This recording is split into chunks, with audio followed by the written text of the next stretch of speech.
La troisième source, et je dois aller très vite, c'est bien sûr cet ordre cannibale du monde.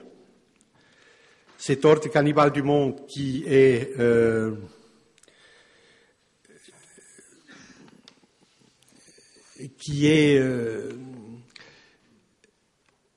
je le répète, qui est une structure diachroniquement émergée. Il y a eu 5 systèmes d'oppression. Il y a eu les soi-disant découvertes avec le premier immense génocide. Ensuite, il y a eu le commerce triangulaire avec l'esclavage et le pillage en retour des ressources d'Amérique latine. Ensuite, il y a eu l'occupation territoriale des terres extra-européennes, ce qu'on appelle le système colonial. Ensuite, il y a eu le système impérialiste. Et maintenant, avec des interventions ponctuelles pour solidifier des bastions. Et aujourd'hui, il y a ce qu'on appelle, ce qui est la dictature mondialisée du capital financier. Ces 5 systèmes, Bouteflika d'Urban, dans son grand discours, a dit c'est la filiation abominable. Il y a une filiation abominable et logique dans l'accumulation du capital et donc dans ce système de domination. Il est vrai, Sartre a dit, la réalité est toujours impure. La réalité est toujours impure.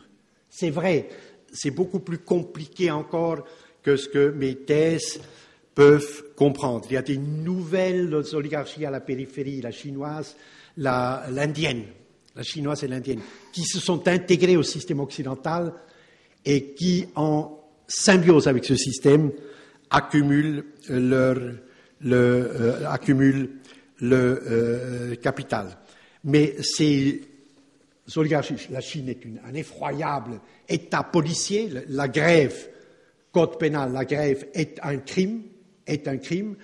Il y a des centaines de milliers de gens qui sont surexploités à la campagne, où sont des ouvrières migratoires. Cette oligarchie qui est faite, les milliardaires proviennent des fils de la nomenclatura, elle est détestée par le peuple chinois, mais elle a intégré, cette oligarchie-là, a intégré l'ordre cannibale.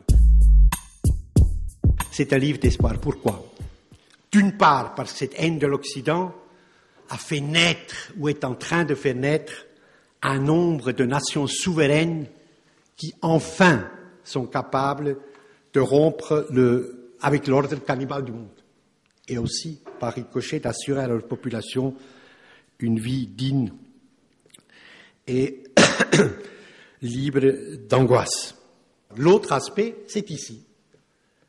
Karl Marx a dit « Le révolutionnaire doit être capable d'entendre pousser l'herbe. » D'entendre pousser l'herbe.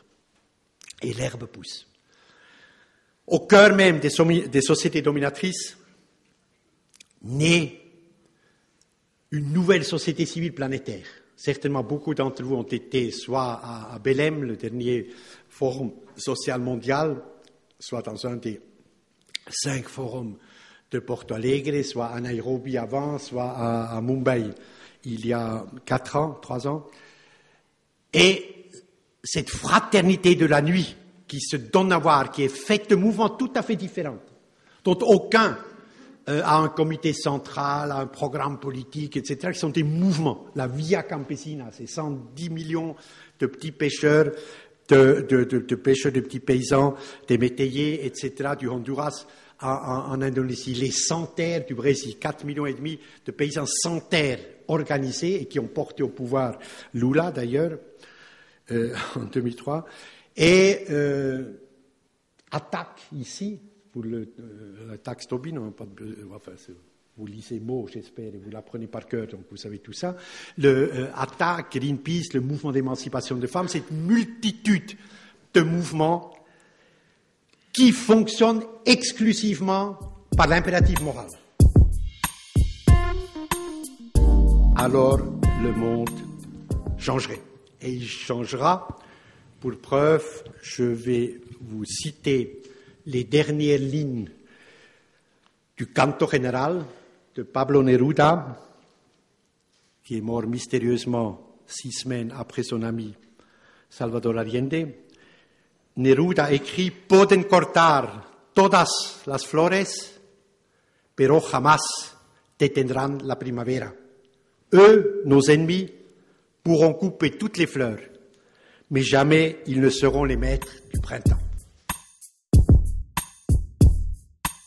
Zou ik een nuance willen aanbrengen bij het woord l'Occident dat Jean Ziegler hanteert. Als ik een aantal opiniepeilingen neem, internationale opiniepeilingen, de serieuze, niet diegenen die...